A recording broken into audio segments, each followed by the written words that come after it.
Chapter 1. Home.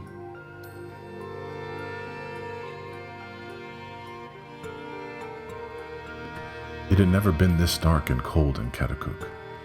The sky was stone gray and the cold so bitter that it made Katuk's teeth chatter. He and his family huddled in their wicker home high in the treetops. He could feel it swaying wildly in the howling gale outside. Restless and bored, Katuk opened a window latch and peered outside at the bare fig trees and into the brittle, dry leaves blowing across the forest floor.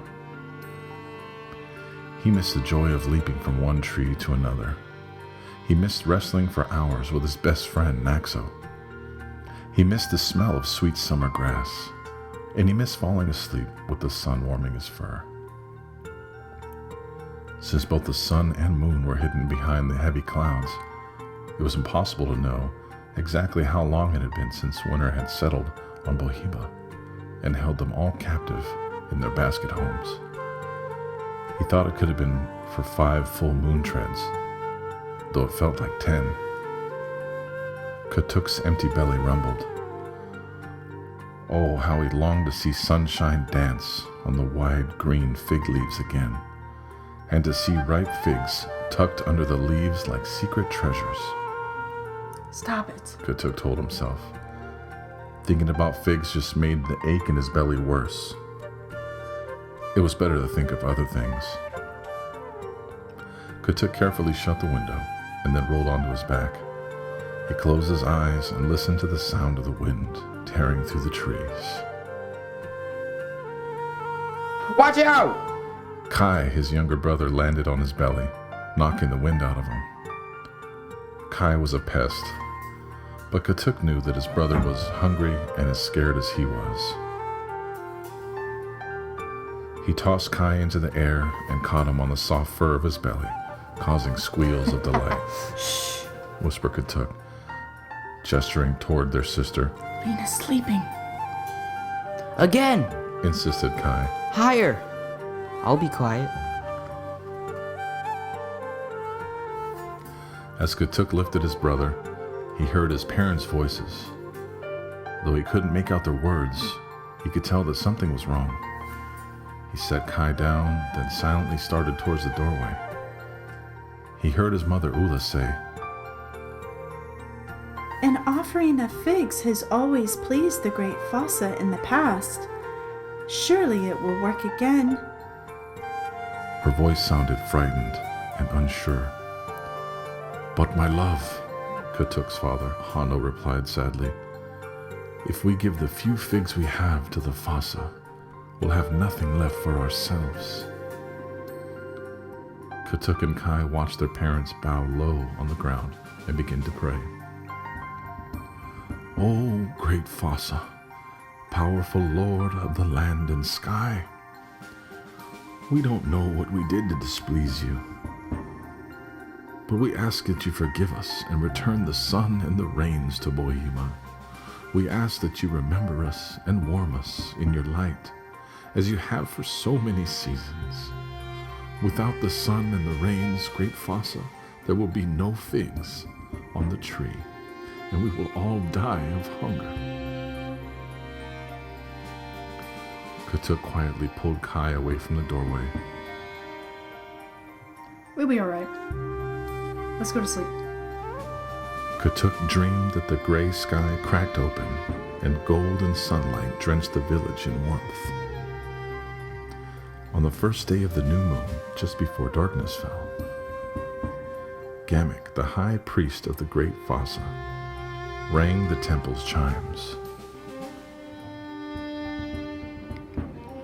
Then, eerie, high-pitched moans joined an unearthly chorus, summoning all the lemurs of Bohiba to their temple. Katuk slowly rose from his bed of grass. He licked his paw and smoothed the tuft of fur that he knew would be poking straight up behind his left ear. He found his mother staring sadly into the family's food basket. Oh, Mother. Katuk said as he hurried to her side. It will be full again in no time. You're right. No time at all. She said with forced cheerfulness. But before Katuk could find words to comfort her, his father called out, "It's time." Katuk hoisted a sleeping Kai into his arms and followed his father outside into the freezing wind. Ula and Lena climbed down after them, joining the other lemur families as they too obeyed the high priest's call. As they moved far from the safety of their homes high in the trees, they became keenly aware of the beasts that had came out only in the dark and were as hungry as they were. The lemurs had to make their way down a long, narrow path on the edge of a cliff that fell away into a dark swath of jungle. This place was called the Forbidden Trees, an area that the priests forbade anyone other than themselves to enter.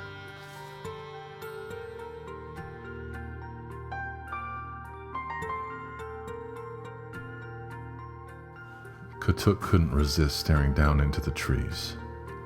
Their leaves were so thick that he couldn't even glimpse the jungle floor. It was said that light never touched the ground there, and that the earth was darker than a moonless night sky.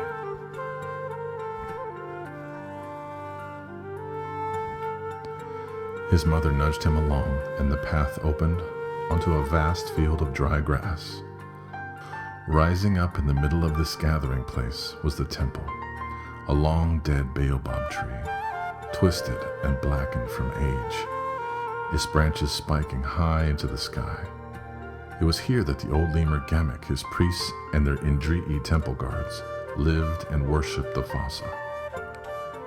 A steep stone stairway led up to a rusted metal door in the center of the tree's twisted trunk. Only Gamek, the high priest, was allowed to pass through it. Katuk tried not to tremble. Everything connected with the fossa was frightening, but none more so than the temple.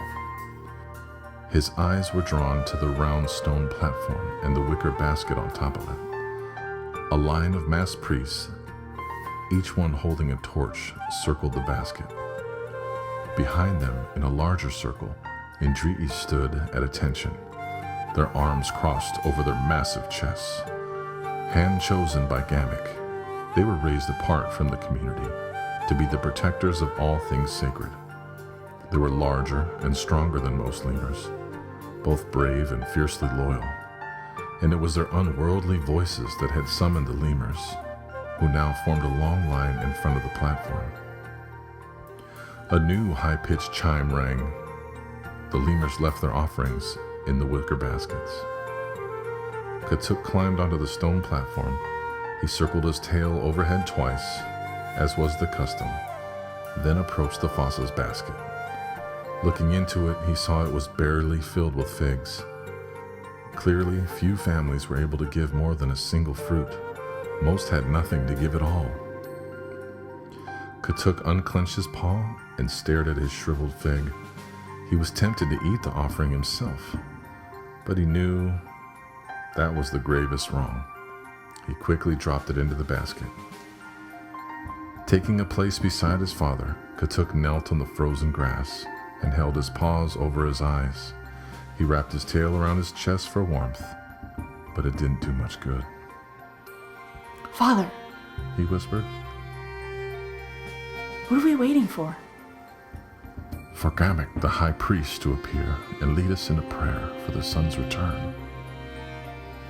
But what if that doesn't work? Hano was silent a moment, then whispered, "Are you old enough to know the truth, Katuk?" Yes, Father. Katuk answered, wondering as he said it if it was true. "Very well. Unless the sun and rain returns before the third new moon, we will all die." Katuk stared at his father, wishing he had never asked the question. Darkness gathered in the shadows of the grass. The lemurs waited patiently for Gamek. In seasons past, this had been a festive time with music and dancing and a great feast to celebrate the Earth's renewal. But this year, there was little to celebrate, and the lemurs shivered as they prayed to the Great One, Lord of light and dark, giver and taker of all things, more terrible than the cold, more generous than the trees, more powerful than the wind. Whatever it was that they'd done wrong, they would beg for the Fossa's forgiveness. Finally, Katuk heard the moan of grinding on metal. Katuk knew it was forbidden to steal even a glance at the high priest, but he couldn't resist.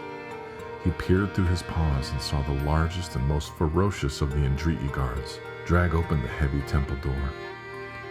The guard had coarse black fur and a long, shiny scar carved from brow to chin. Katuk knew that this guard's name was Reet. It was said that Reet's mighty arms could crush you like a blossom, and that his heart was colder than death itself. Katuk heard a sputtering flame and smelled strong incense.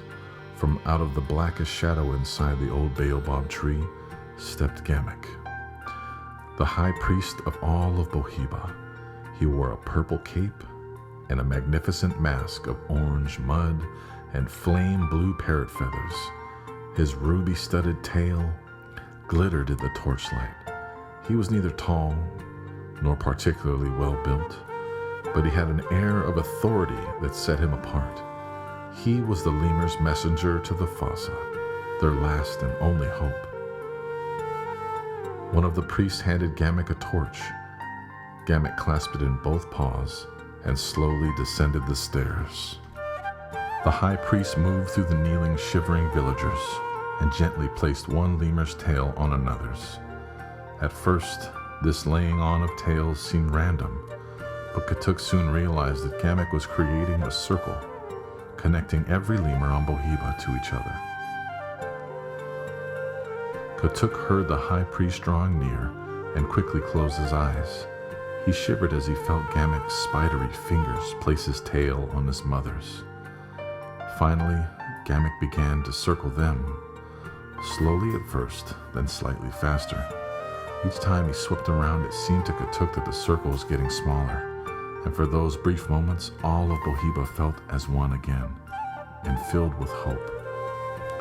Katuk stole another look, but he saw Gamek running, his head thrown back, his eyes staring up at the dark, cloudy sky, his tails whipping wildly from side to side.